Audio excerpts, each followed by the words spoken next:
자, 다음은요. 금요일마다 찾아오는 순서입니다. 지역신문 소개입니다. 오늘도 4곳의 지역신문 준비했는데요. 먼저 첫 번째는 부산으로 가보겠습니다. 부산에는요. 사진 기사가 크게 실려 있어요. 아시겠죠? 어떤 분인지 여기 이 사진 속의 인물이요. 여기 보면 평산 마을에서 이사 준비하는 김정숙 여사 이렇게 돼 있습니다. 지금 양산에 이제 평산마을 일로 이제 퇴임하면은 문재인 대통령이 이쪽으로 이제 거처를 잡게 되잖아요. 그 미리 좀 준비하는 모습이 언론에 이렇게 카메라에 담겨 있는 상황입니다. 관심이 많습니다. 참 이 부분에 대해서. 이게 부산 소식이었고요. 다음은 광주로 가겠습니다. 자, 여긴 또 윤석열 당선인 기사가 일면 톱으로 실려 있군요. 광주 쪽에서 지금 뭔가 관심을 갖고 있다는 거예요. 그러면은 윤 당선인 제철 산업이 4차 혁명 견인할 것이다. 그러면서 지금 뭔가 이렇게 둘러보는 사진이 있어요. 이틀째 전남을 찾았다. 포스코 방문했다. 대한민국 산업 발전의 구축 역할이다. 그리고 뭐 박명록 내용도 소개하고 있고요. 그러니까 이쪽 이 호남 지역에서는 어떤 발전 방안 이런 거 좀 갖고 있는 거 아닙니까? 하고 기대를 좀 나타낸 것 같습니다. 다음은 강원으로 가겠습니다. 지금 대구가 먼저 왔네요. 대구가. 여기 보면 시장 군수 대진표 윤곽 경선 전쟁 불붙었다 이렇게 돼 있습니다. 경선 전쟁 불붙었다 이렇게 돼 있습니다. 지금 요게 지금 이 잘못됐어요. 예, 요거 강원일보인데 요게 지금 편집이 잘못돼서 잘못 나왔습니다. 강원입니다. 지금요. 이렇게 돼 있습니다. 자, 여기 보면 여야 각 당 공천심사 마무리했고 예비 후보들 뭐 확산 총력제되고 전체적으로 지금 지방선거 흐름은요. 강원의 시각에서 지금 이렇게 다루고 있습니다. 다음 보겠습니다. 예, 여기가 지금 대구입니다. 여기도 역시 지방선거 기사 싣고 있는데요. 이 부분입니다. 대구시장 후보. 뭐 내일 발표하는데 민심 구축이냐 당심 결집이냐. 여론조사 일단 앞서는 걸로 나오는 홍준표 후보. 근데 다른 후보들도 있죠. 지금 뭐 김재원, 유영아 후보들 등등등 해서 후보 3인방 지금 뭔가 애쓰고 있다. 민심 구축이냐 당심 결집이냐 뭐 이렇게 좀 시각이 나와 있습니다. 자, 이렇게 지방신문이고요. 근데 전체적으로 보면은 지방선거에 대해서 굉장히 많은 관심을 기울이고 일면 기사가 거의 매일같이 나오고 있어요. 자, 이와 관련된 내용 뭐 중앙 언론에도 나오겠는데요. 이어가 보죠. 국민의힘과 관련돼 있습니다. 국민의힘 충청권 경선 결과를 다루고 있는데요. 대전의 이장우, 세종 최민호 뭐 이렇게 되는데 사실은 요 뒷부분입니다. 충남 김태흠, 충북 김영환. 요 분들. 충북 김영환 후보는 사실 윤석열 당선인을 굉장히 적극적으로 도왔던 분. 그리고 김태흠 후보의 경우는 원래 원내대표에 나설 뜻이 있었지만 지방선거로 돌렸거든요. 근데 그게 윤 당선인의 뜻 아니냐. 뭐 이렇게 해석이 됐었죠. 진짜인지 어떤지는 모르겠습니다만. 그래서 윤심이라고 항상 뭔가 같이 나왔거든요. 역시 이 기사도 그러네요. 윤심이 상당한 영향력 발휘한 듯 일단 이렇습니다. 그런데요. 오늘 경기의 지사 국민의힘 후보가 결정이 됩니다. 여기도 또 윤심 얘기가 항상 있었잖아요. 이거에 따라서 좀 뭐가 또 평가가 갈릴 것 같기도 하고요. 요 얘기 좀 해보겠습니다. 요 얘기는요. 이종훈 평론가 박봉근 전망을 좀 한번 해보게요. 만약에요. 이종훈 평론가. 만약에 오늘 김은혜 의원이 국민의힘 경기자 후보로 당선된다면 윤심 논란 이게 또 짙어지는 거 아닙니까? 윤심이 작용했다라고 밖에 볼 수 없죠. 후발주자로 김은혜 후보가 뛰어들었고 김은혜 후보 같은 경우에서는 뭐 당내 분위기, 국민의힘 관계자들과 이야기를 해봤을 때 모두가 거기가 있다.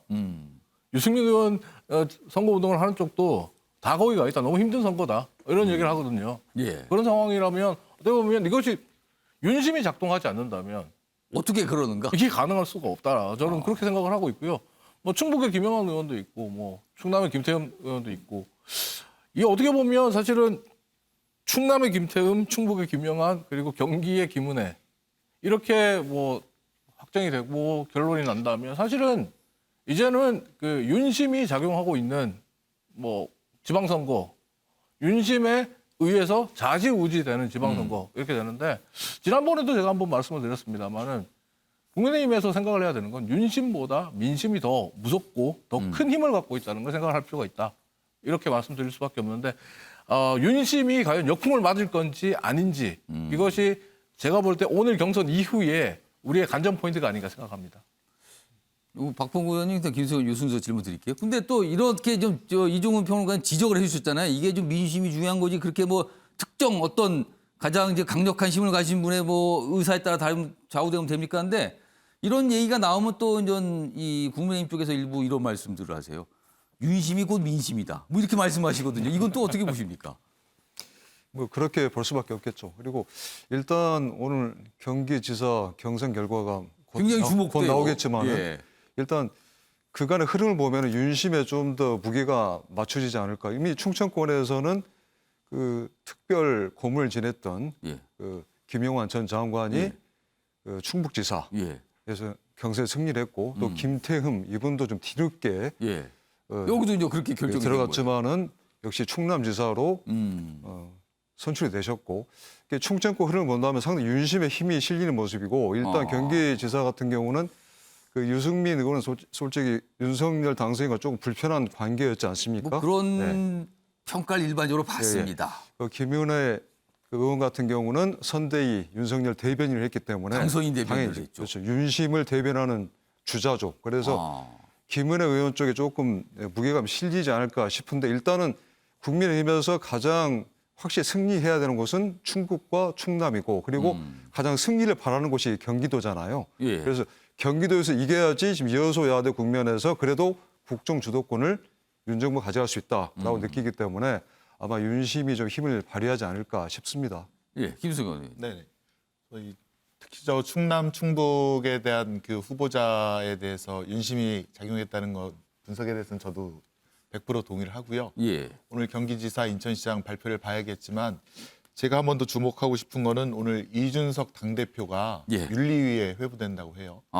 어제 밤에 뭐 좀 회의가 좀 있었어요. 어제 밤에도. 근데 이준석 당대표에 대한 결과가 어떻게 나올지를 한번 주목해 주셨으면 어떨까 싶습니다. 그것도 뭔가 좀 지방선거에 영향이 있다고 보시는 건가요? 일단 윤심이 당심까지 뻗어나갈 수 있을지 분수령이 되는 그런 사건이 되지 그것도 않을까. 또 여러 가지 해석이 된다는 거네요. 그런 생각이 들고요. 예. 그 이준석 이준석 당대표에 대한 그 자료들은 대전지검에 있는 자료들이라 아마 검찰과 친하다고 보여지는 윤심 라인에서는 그 자료들을 정확하게 파악을 그러면 해서 김승원 의원님이 말씀하시면서 이렇게 약간 설명하신 시각은 윤 당선인이 이준석 대표를 견제하는 거 아니냐 이런 시각을 좀 말씀하시는 거예요. 네, 당권까지 드디어 이제 하려는 시각이 있고 예. 한 가지 그 윤 당선인께 부탁하고 싶은 것은 윤 당선인께서 검찰총장 때 그 문재인 대통령에 대한 수사를 하면서 울산시장 선거를 앞두고 왜 그 울산시를 갔느냐 그걸 갖고 지금 선거법 위반이라는 수사를 윤석열 당선인 그때 총장 당시 그 패밀리라고 하는 검사들에 의해서 진행을 했는데 지금은 이제 상황이 바뀌었습니다.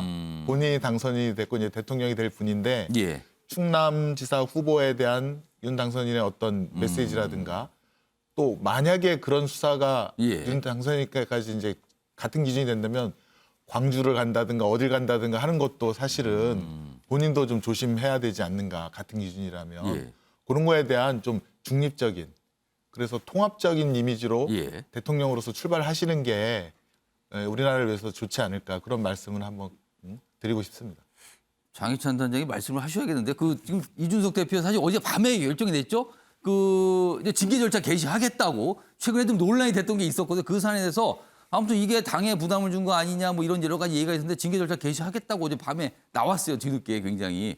그래서 이게 윤 당선인이 혹시라도 이준석 대표를 견제하는 거 아니냐. 지금 이 김승원 의원은 그런 시각을 좀 말씀하셨거든요. 어떻게 들으셨습니까? 전혀 그렇지 않다고 생각합니다. 전혀 아니다. 제가 뭐 윤리 소속은 아닙니다만 이 절차 개시라는 것이 징계를 하겠다는 것이 아니라요. 윤리위에서 회의 한번 해보겠다는 거죠. 회의를 아예 하지 않겠다가 아니라 한번 들여다보겠다는 것인데 그 이후에 윤리위에서 이거는 뭐 징계 건이 되지 않는다, 사유가 되지 않는다고 하면 공식적으로 이 안건을 털어버림으로써 당내에서 누구도 문제 제기 못하게 되는. 근데 개시한 자체가 좀 당대표가 부담 아닐까요?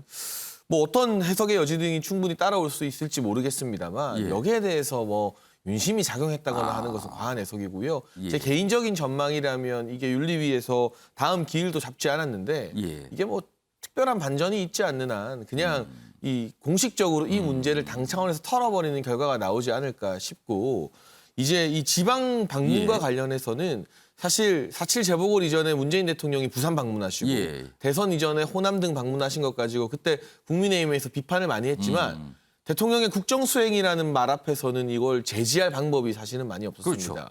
저는 당선인이 지금 이 전국을 순회하고 계시는데 이 역시 지방 균형 발전을 위해서 해당 지역에 대한 관심을 가지고 있는 것 지역 주민들이 반길 일이기 때문에 이게 또 다른 뭔가 논쟁거리가 되거나 민주당에서 반발하게 되면 또 과거에 문재인 대통령은 어땠느냐 논란이 될 수 있어서요. 이 부분을 가지고 민주당이 또 세게 비판하기도 조금 어렵지 않을까 싶어요. 김승우 의원께서 뭔가 반론하시겠는데 한 30초 정도 시간 네네. 드릴게요. 말씀하시죠. 사실 뭐 시스템 공천을 국민의힘도 하고 있다라고 생각을 하면 예. 공천은 사실 당대표의 의중이 많이 반영이 되는 그런 구조인데 지금 이 윤리위가 왜 지금 개시됐을까? 아. 공천을 갖고 약간 윤심과 당대표 이준석 측에서 그런 어떤 거 아니냐? 불협화음 아니면 힘겨루기 아.